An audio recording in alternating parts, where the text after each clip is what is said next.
MBBS లేదా MTMS లో seat సాధించడమే మీ లక్ష్యమా? 100% అడ్మిషన్ అష్యూరెన్స్ తో మీకు తోడుగా నిలుస్తుంది రామ్స్ కెరియర్ గైడెన్స్ సర్వీసెస్.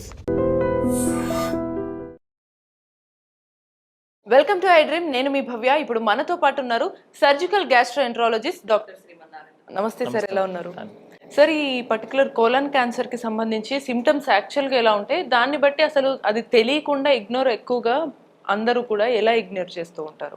జనరల్గా అండి, ఇప్పుడు మన పెద్ద పేగు ఏంటంటే లాస్ట్ ఒక 20 సెంటీమీటర్స్ కాకుండా మిగతాదంతా మోషన్ లూజ్గా ఉంటుంది అనమాట, అంటే వాటరీ మోషన్ ఉంటుంది అనమాట. సో కంప్లైంట్ ఏంటంటే అంత ఉండవు జనరల్గా ఎందుకంత చెప్పాల్సి వచ్చిందంటే, సపోజ్ మనకి పేగుల్లో కానీ ఎక్కడైనా గెడ్డలాగా వచ్చింది అనుకోండి, క్యాన్సర్ అంటే గెడ్డ కదా, గెడ్డ డైరెక్ట్గా కంప్లైంట్ ఇవ్వదండి మీకు. గెడ్డ ఆ ట్యూబ్ని బ్లాక్ చేయాలన్నమాట. సపోజ్ మీకు లివర్ డ్రైనేజ్ పైపులో ఒక గెడ్డలాగా వచ్చింది, గెడ్డ ఆ ట్యూబ్ని బ్లాక్ చేస్తే పేషెంట్కి జాండిస్ వస్తుంది. యూరిన్ పైప్లో వచ్చింది, యూరిన్ని బ్లాక్ చేస్తుంది. అట్లా గొంతులో వచ్చింది, ఫుడ్ పైప్లో వచ్చింది, ఆ ఏరియాని బ్లాక్ చేస్తుంది. బ్లాక్ చేయడం వల్ల ఏంటంటే ఫుడ్ మింగడంలో తేడా రావడం కానీ అట్లా ఒక పార్ట్ని బ్లాక్ చేయాలంట. కోలాన్లో ప్రాబ్లం ఏమవుతుంది అంటే అంతా లిక్విడ్ స్టూలే ఉంటుంది. నెక్స్ట్ ఏంటంటే కోలాన్ మనకి 8 to 10 సెంటీమీటర్ వరకు ఎక్స్పాండ్ అవుతుంది అనమాట. సో ఒక క్యాన్సర్ కోలాన్ని బ్లాక్ చేయడం అనేది జరగదు. సో కోలాన్ క్యాన్సర్కి జనరల్గా కంప్లైంట్ రావడం కూడా తక్కువ యాక్చువల్గా చెప్పాలంటే. అసిమ్టమాటిక్ ఎక్కువ ఉంటారు అనమాట. బట్ జనరల్గా మనకి ఏంటంటే కోలాన్ క్యాన్సర్ వాళ్ళకి ఫ్యామిలీ హిస్టరీ ఒకటి ఉంటుంది. జనరల్గా వాళ్ళ ఫాదర్కో, ఫోర్ ఫాదర్కో, లేదా గ్రాండ్ ఫాదర్కో ఎవరికైనా మ్యాలిగ్నెన్సీ, అంటే మదర్కో, గ్రాండ్ మదర్కో, వాట్ ఎవర్ థింగ్ ఇస్, వాళ్ళకి మ్యాలిగ్నెన్సీ జనరల్గా అంటే నేను చెప్పేది 1% ఛాన్సెస్ అండి. 99% ఫ్యామిలీ హిస్టరీ లేకుండానే వస్తుంది. లేకపోతే ఏం చేస్తారంటే ఫ్యామిలీలో ఎవరికైనా వచ్చిందనుకోండి, ఇంకా నెక్స్ట్ ఫ్యామిలీ మొత్తం జీవితాంతం మాకు క్యాన్సర్ వచ్చిందని చెప్తారు. అట్లా కాదు. 100 మంది క్యాన్సర్ పేషెంట్స్ మనం తీసుకున్నాం అనుకోండి, అందులో ఒకరికి మాత్రమే ఫ్యామిలీ హిస్టరీ ఉంటుంది. 99 కోలాన్ క్యాన్సర్ పేషెంట్స్ వాళ్ళకి ఎవరికి ఫ్యామిలీ హిస్టరీలు ఉండవు. బట్ జనరల్గా చెప్పేది ఏంటంటే ఫ్యామిలీ హిస్టరీ ఉంటే మనం కొంచెం అలర్ట్గా ఉండమని చెప్పి. వాళ్ళకి ఇంకొకళ్ళు ఏమవుతుంది అంటే వెయిట్ లాస్ అవుతారు వాళ్ళు. యాక్చువల్గా వెయిట్ లాస్ జనరల్గా అవుతారు. హెపటైట్ తగ్గుతుంది. మూడో కంప్లైంట్ ఏంటంటే మనం మోషన్ చెక్ చేసుకుంటున్నప్పుడు మోషన్లో ఏమన్నా ఎల్లో కలర్ కాకుండా వేరే అదర్ కలర్స్ వస్తాయి అనమాట. లైక్ బ్లడీగా ఉండడం కానీ, లేకపోతే మోషన్ మీద బ్లాక్ కలర్ రావడం కానీ, మోషనే ఎల్లో కలర్లో కాకుండా వేరే కలర్లో ఉండడం కానీ, లేకపోతే మోషన్ ఒకసారి కాకుండా మల్టిపుల్ టైమ్స్ వెళ్ళడం కానీ. కొంతమంది ఏం చేస్తారంటే 3 రోజులేమో కాన్స్టిపేషన్ చెప్తారు, 3 రోజులు లూజ్ మోషన్స్ చెప్తారు. అంటే 3 అంటే ఆల్టర్నేటివ్ చెప్పడానికి యాక్చువల్గా. కొంతమందికి ఏంటంటే క్రానిక్గా కాన్స్టిపేషన్ ఉంటారు. యాక్చువల్గా లాస్ట్ 1 month బ్యాక్ ఒక ఫీమేల్ పేషెంట్ చూసాం, క్రానిక్ కాన్స్టిపేషన్, అంటే చాలా రోజుల నుంచి ఆవిడకి కాన్స్టిపేషన్ ఉంది. అందరూ సిరప్స్ యూజ్ చేస్తున్నారు, అంతా బాగానే ఉందని చెప్తున్నారు. సిటీ స్కాన్లో నార్మల్ ఉంది. జనరల్గా కొలనోస్కోపీ అనగానే మనం భయపడతాం. వెస్ట్రన్ కంట్రీస్లో ఏం చేస్తారంటే మీరు 50 years దాటితే కొలనోస్కోపీ అనేది మ్యాండేటరీ. మీకు పెన్షన్ రావాలన్నా ఏమన్నా సరే మీరు కొలనోస్కోపీ చేస్తేనే కుదురుతుంది. మన ఇండియాలో అలా కుదరదు కాబట్టి కంప్లైంట్ బేస్ చేసుకునే వెళ్ళాలి. ఆ పేషెంట్ నా దగ్గరికి వచ్చినప్పుడు కూడా మేము అడిగిన క్వశ్చన్, సరే కాన్స్టిపేషన్ ఉంది కదా, ఒక వారం మందులు వాడి చూడండి, తగ్గకపోతే వీ కెన్ డూ ఇట్ అన్న. వాళ్ళు ఇన్సిస్ట్ చేసింది, తను నాకు కావాలి సార్, నేను లోపల చెక్ చేయించుకుంటాను.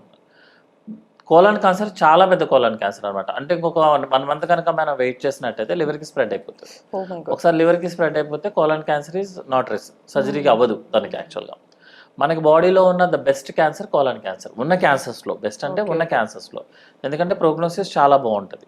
ఒకసారి పేషెంట్కి సర్జరీ అయ్యి కీమోథెరపీ కంప్లీట్ అయింది అనుకోండి, అతని ఏజ్ గ్రూప్ ఉన్న వాళ్ళు సేమ్ సర్వైవల్ ఉంటారు అనమాట. సో కంప్లైంట్ బేస్ చేసుకొని ఉండాల్సి వస్తుంది. మోషన్ ఒకసారి కాన్స్టిపేషన్ అవ్వడం, ఒకసారి లూజ్ మోషన్స్ అవ్వడం, లేకపోతే ఎన్ని మెడిసిన్స్ వాడినా అతని కాన్స్టిపేషన్ తగ్గకపోవడం. కొంతమంది ఏం చేస్తారంటే 2 tablets డల్కోలాక్స్ మొదలు పెడతారు, 4, 5 యాడ్ అయిపోతుంటాయి. ఆయుర్వేదిక్, హోమియోపతి కూడా యాడ్ అయిపోతాయి.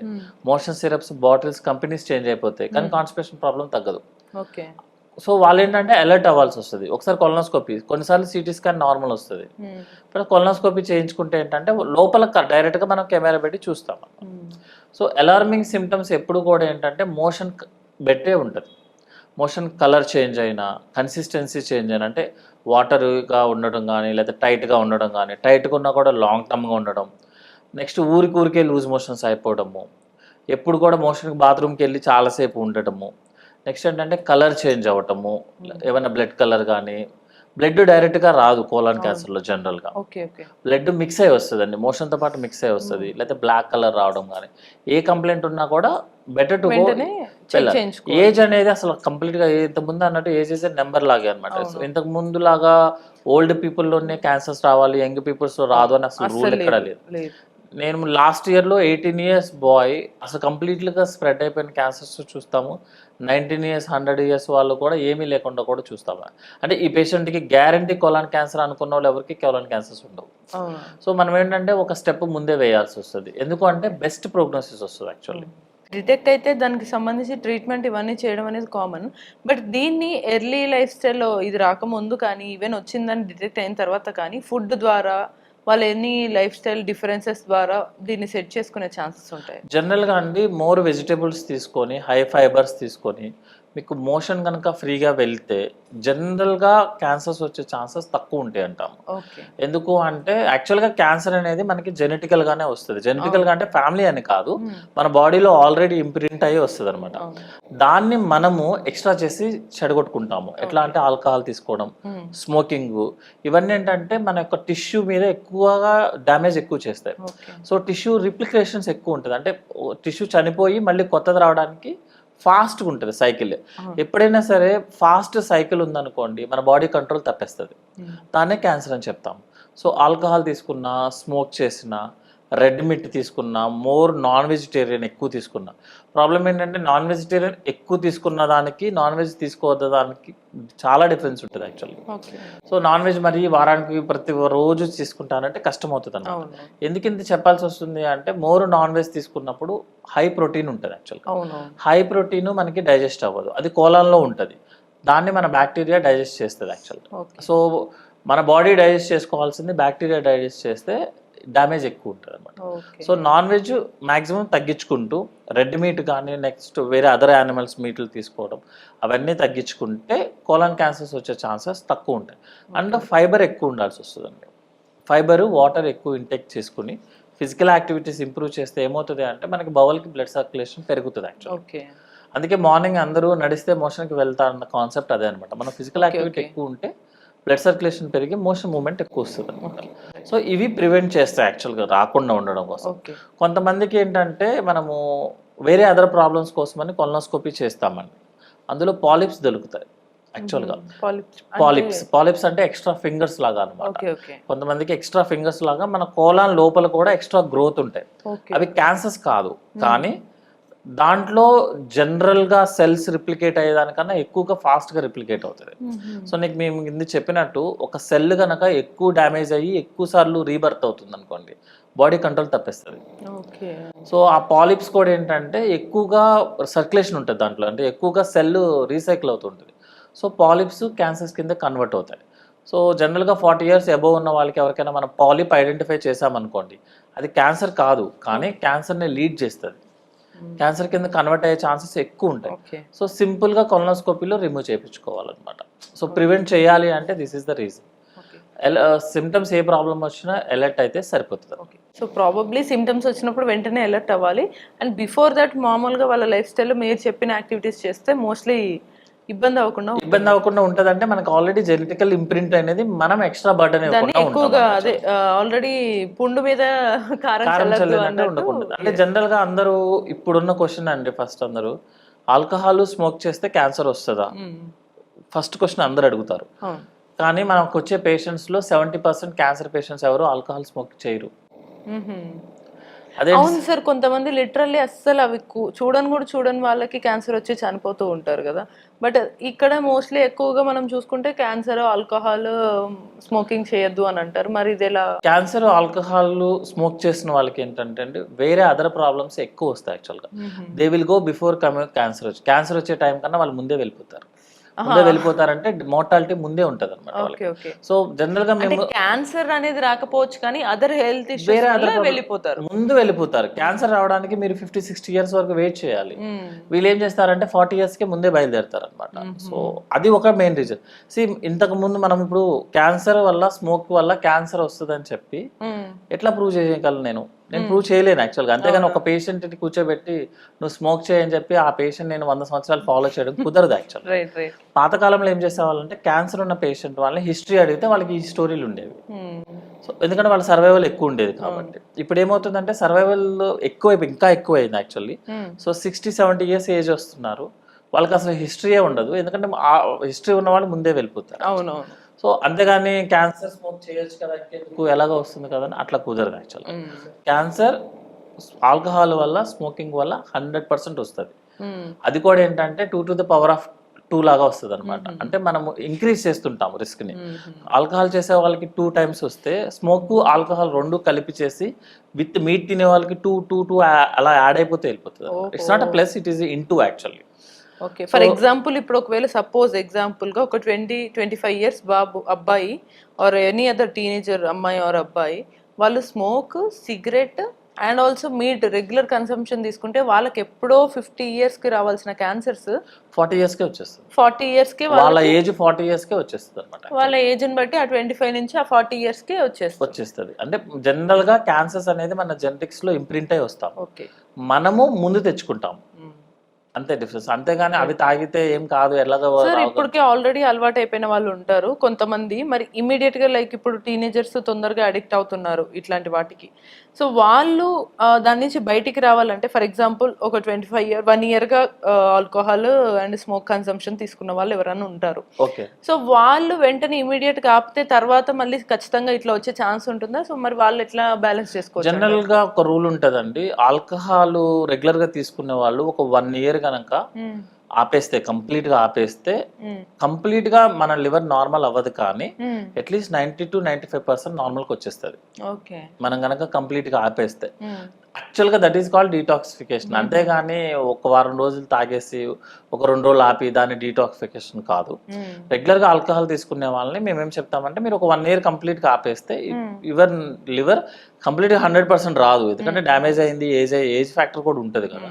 90-95% నార్మల్కి వస్తుంది. స్మోకింగ్ కూడా సేమ్ రూల్, మీరు స్మోకింగ్ కనుక క్విట్ చేస్తే 100% రాదు మీకు, నార్మల్కి వచ్చేది, కానీ అట్లీస్ట్ 90-95% అయితే మాత్రం నార్మల్కి వచ్చేస్తుంది. అంతేగాని అప్పుడెప్పుడో తీసుకున్నాము ఇంకా మాకు క్యాన్సర్ వచ్చేసినట్టే అయిపోయినట్టే అని చెప్పి. ప్రాబ్లం ఏంటంటే మనం ఒక ఇన్ఫర్మేషన్ ఇస్తే దాన్ని యాక్చువల్ ఇంటర్ప్రిటేషన్స్ కాకుండా మనం వేరే ఇంటర్ప్రిట్ చేస్తాం. సార్ దీంట్లో ఆల్రెడీ ఈ టాపిక్ మాట్లాడాం కాబట్టి ఆన్ అన్ అవేర్నెస్ నోట్, ఇప్పుడు నార్మల్గా కొంతమంది ఎలా మాట్లాడతారంటే మీకు తెలీదు, ఇప్పుడు మనం చెప్పామనుకోండి మంచిది కాదంటే నీకే తెలీదు, యాక్చువల్ ఆల్కహాల్ మినిమం ఇంత తీసుకుంటేనే హెల్త్కి మంచిదంట అని వాదించే వాళ్ళు కొందరు ఉంటారు. సో వాళ్ళకి ఏం చెప్తాము, నిజంగానే అసలు ఆల్కహాల్ మంచిదా, ఒకవేళ తీసుకుంటే ఎంత మోతాదులో ఎప్పుడప్పుడు తీసుకోవచ్చు, లేదా అసలు వద్దంటే ఏం చెప్పాలి? జనరల్గా మేము ఇప్పుడు వెస్ట్రన్ కంట్రీస్లో అక్కడ కూలింగ్ ఎఫెక్ట్ ఎక్కువ ఉంటుంది యాక్చువల్గా అనమాట. వాళ్ళకి హాట్ కావాలి అంటే బాడీ హాట్నెస్ హీట్ అవ్వాలి. సో హీట్ అవ్వాలి అంటే మన బాడీలో బ్లడ్ వెజల్స్ డైలేట్ అవ్వాలి. బ్లడ్ వెజల్స్ డైలేట్ చేసేది ఆల్కహాల్ మన బ్లడ్ వెజల్స్ని డైలేట్ చేస్తుంది యాక్చువల్గా. సో వాళ్ళకి ఏంటంటే అదొక హ్యాబిట్ లాగా వెళ్ళిపోతారు యాక్చువల్గా అనమాట. అంటే ఎలా అంటే లైక్ 20 ml 30 ml తీసుకుని జస్ట్ ఒక హ్యాబిట్ లాగా ఉంటుంది వాళ్ళు. ఒక 30 ml కన్నా వాళ్ళు దే డోంట్ టేక్ ఇట్, ఎందుకంటే వాళ్ళకి అది రెగ్యులర్ వాటర్ లాగా వాళ్ళకి యాక్చువల్గా. ఎందుకంటే అది తీసుకోకపోతే అక్కడ ఉన్న కోల్డ్ కంట్రీస్కి వర్కౌట్ అవ్వదు. కోల్డ్ ఏమో మీకు బ్లడ్ వెజల్స్ని కన్స్ట్రిక్ట్ చేస్తుంది, అంటే స్ట్రింక్ చేస్తుంది. మన ఆల్కహాల్ ఏమో డైలేట్ చేస్తుంది. మీరు అదే ప్రిన్సిపల్ని హాట్ కంట్రీస్, మన హాట్ క్లైమేట్ ఉన్న కంట్రీలో ఒక పక్క మన క్లైమేట్ ఏమో డైలేట్ చేస్తుంది, మీరు మళ్ళీ ఆల్కహాల్ ఇచ్చి మళ్ళీ డైలేట్ చేస్తున్నారు. దేన్ని చేస్తున్నారు? అట్లా ఉండదు. జనరల్గా కార్డియాలజిస్ట్ వాళ్ళు హార్ట్ ఇష్యూ ఆల్రెడీ ఉన్న వాళ్ళకి, సో వెరీ ఇంపార్టెంట్ ఏంటంటే హార్ట్కి ఇంపార్టెంట్ కాదు ఇది, హార్ట్ ఇష్యూస్ ఆల్రెడీ ఉండి స్టెంట్ వేసుకున్న పేషెంట్, అంటే ఆల్రెడీ బ్లాక్ అయిన పేషెంట్స్ వాళ్ళని కొంచెం ఆల్కహాల్ తీసుకోండి, అది వాసో డైలటేషన్ అంటే బ్లడ్ వెజల్స్ ని డైలేట్ చేస్తుంది అని చెప్తారు. వాళ్ళకి డాక్టర్ ప్రిస్క్రిప్షన్ ప్రకారం ఎంత ఎంఎల్ అనేది చెప్తారు. ప్రపంచంలో ఏ డాక్టర్ కూడా ఆల్కహాల్ తీసుకోండి అని ఓరల్ గా చెప్పడం కానీ, తీసుకోవచ్చు అని చెప్పడం కానీ, ప్రిస్క్రిప్షన్ లో ఇవ్వడం కానీ జరగదు. బట్ వీళ్ళంతా వీళ్ళే తీసుకుంటారు. అది ఓన్లీ నాకు తెలిసి నా నాలెడ్జ్ లో ప్రూవెన్ అయినది మాత్రం, ప్రూవెన్ అంటే ఇట్స్ అ సబ్జెక్టివ్ ఎర్రర్ అండి అంతే. అదేంటంటే ఆల్రెడీ హార్ట్ పేషెంట్ వాళ్ళు, ఆల్రెడీ హార్ట్ ట్రీట్మెంట్ తీసుకుంటున్న వాళ్ళు ని మినిమం ఆల్కహాల్ తీసుకోవచ్చు, very minimum alcohol, very minimum. And అది కూడా బట్ డాక్టర్ చెప్పారు, బట్ వాళ్ళంతటా వాళ్ళు తీసుకుంటారు, వాళ్ళంతా వాళ్ళు తీసుకుంటారు. అది తప్ప మిగతా దాంట్లో alcohol is safe to health అని ఉండదు. ఎందుకంటే ఆ పేషెంట్స్ వాళ్ళకు కూడా ఆల్కహాల్ తీసుకుంటున్నప్పుడు ప్యాంక్రియాటైటిస్ రావచ్చు, లివర్ ఫెయిల్యూర్ రావచ్చు.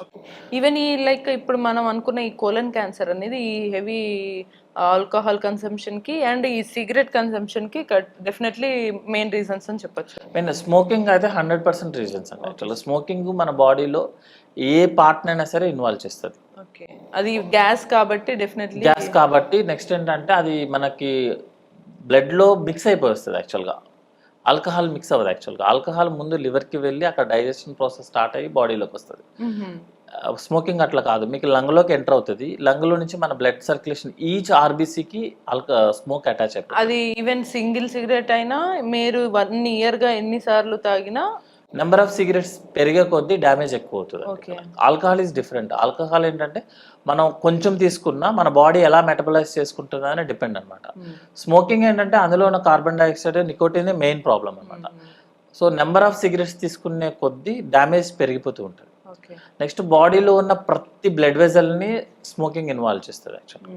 సో క్యాన్సర్స్ని ఇంక్రీజ్ చేస్తుంది, బ్లడ్ సర్క్యులేషన్ ఇంక్రీజ్ చేస్తుంది.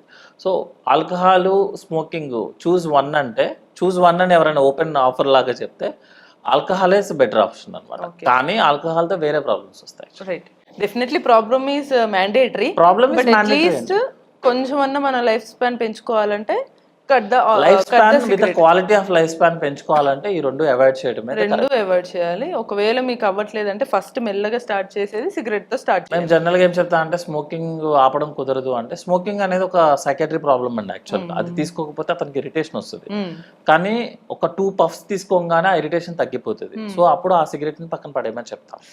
సో అదేంటంటే మనకి మీకు నెంబర్ ఆఫ్ సిగరెట్స్ పెరిగినా కూడా ఏంటంటే మీరు తీసుకునేది తగ్గుతూ ఉంటుంది యాక్చువల్గా. నెమ్మదిగా ఆపమని చెప్తాము. వీళ్ళు సడన్ గా ఆపమంటే వేరే ప్రాబ్లమ్స్ లోకి ఎంటర్ అవుతారు యాక్చువల్గా.